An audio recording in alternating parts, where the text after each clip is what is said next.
1, 2, 3, 4, 5. Bueno, vamos a comenzar con la siguiente parte de la estequiometría. En este caso vamos a utilizar el remanente que nos había quedado, el número de moles remanente que nos había quedado. Entonces eso lo vamos a utilizar, ¿sí?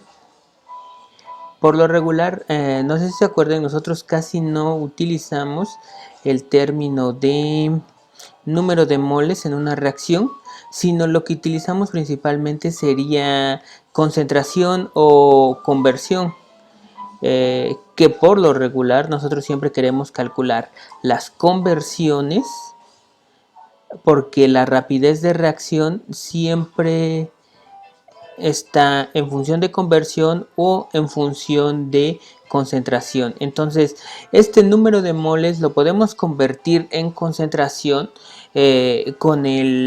utilizando el concepto de concentración. Concentración sería número de moles sobre unidad de tiempo. Entonces, la concentración de A al final va a ser igual al número de moles divididos entre el volumen del reactor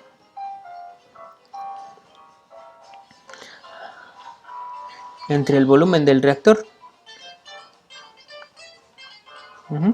Entonces toda esta expresión la podemos dividir entre el volumen del reactor. Igual también esta concentración sería la concentración de B. Dividimos el número de moles entre el volumen del reactor y el número de moles sabemos que es igual a esto. Entonces todo esto se divide entre el volumen del reactor.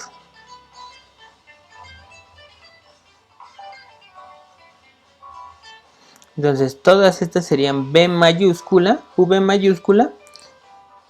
que estaría representando el volumen del sistema reaccionante. Entonces ya convertimos estos números de moles, simplemente dividiéndolos entre el volumen, los convertimos a concentración, ¿sí? Y hay un parámetro que nosotros vamos a utilizar que lo vamos a llamar, o bueno, vamos a representar con la letra griega teta mayúscula. Entonces serían el parámetro teta mayúscula. Yo lo dibujo como una H con un circulito. Entonces ese parámetro teta mayúscula lo vamos a tener para los componentes B, C, D, incluso en el caso de inertes.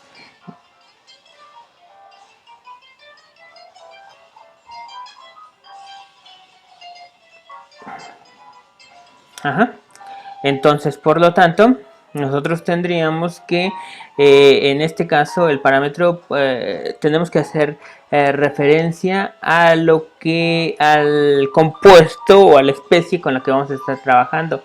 En este caso sería la especie I, y I puede ser el compuesto B, el compuesto C, A, B, C, D, incluso el inerte, ¿sí? O más compuestos. Entonces, el parámetro teta mayúscula I va a estar definido por el número de moles iniciales del compuesto I entre el número de moles iniciales de A0. ¿Sí? También lo podemos representar como la concentración inicial del compuesto I sobre la concentración CA0. ¿Sí? Todo entonces con respecto al compuesto A, ¿sí? Al compuesto con el cual es el que vamos a obtener en las ecuaciones de diseño o en los balances generales molares, y todos los demás parámetros B, C y D van a estar divididos entre la concentración de A. O también, si es en el caso de gases, puede ser fracción molar del compuesto I inicial entre fracción molar de A al inicio. Entonces, todos estos serían lo mismo. Número de moles iniciales entre el número de moles iniciales de B sobre números iniciales de A, o número de moles iniciales de C sobre de moles de A, ¿sí? O concentración de B entre de concentración de A, eso me va a dar teta I. Teta B sería. O Y B0 entre Y a 0, ese sería teta B. ¿Sí? Entonces, ese parámetro es el que vamos a estar utilizando. ¿Sí? Para esto, o sea, para la primera, no va a haber ningún problema.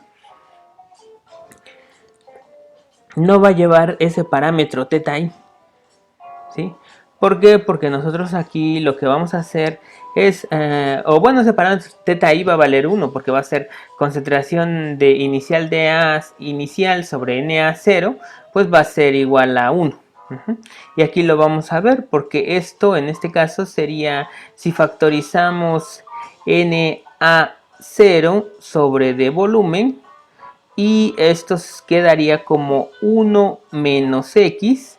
Sabemos que el número de moles sobre volumen va a ser concentración inicial, entonces esto nos quedaría Ca, o sea, la concentración final del compuesto A va a ser igual a la concentración inicial del compuesto A por 1 menos X. Y esta fórmula ya la habíamos visto. Pero ¿qué pasa con el compuesto B? En el compuesto B no es tan fácil factorizar, dado que tenemos número de moles de B. Entonces tenemos los moles de B. Entonces, ¿qué hacemos en este caso?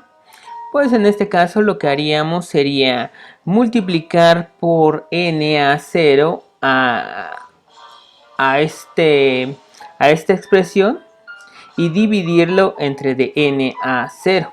Entonces es prácticamente como si no le estuviera haciendo nada, porque esto va a ser igual con 1, ¿sí? Pero la expresión me quedaría de la siguiente manera. Entonces este NB0 estaría dividido entre de NA0, o sea, este término de acá abajo dividiría a este término, pero también tendría que dividir a este otro. Entonces si dividimos NA0 entre DNA0, me quedaría solamente B sobre DA X, ¿sí? Y en este caso, bueno,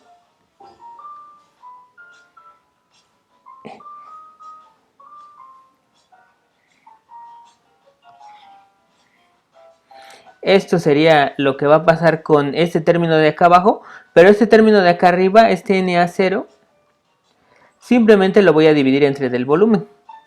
Entonces, a final de cuentas, CB va a ser igual a NA0 sobre DB, sería igual a CA0, ¿sí? NB0 entre DNA0 sería teta B, ¿sí?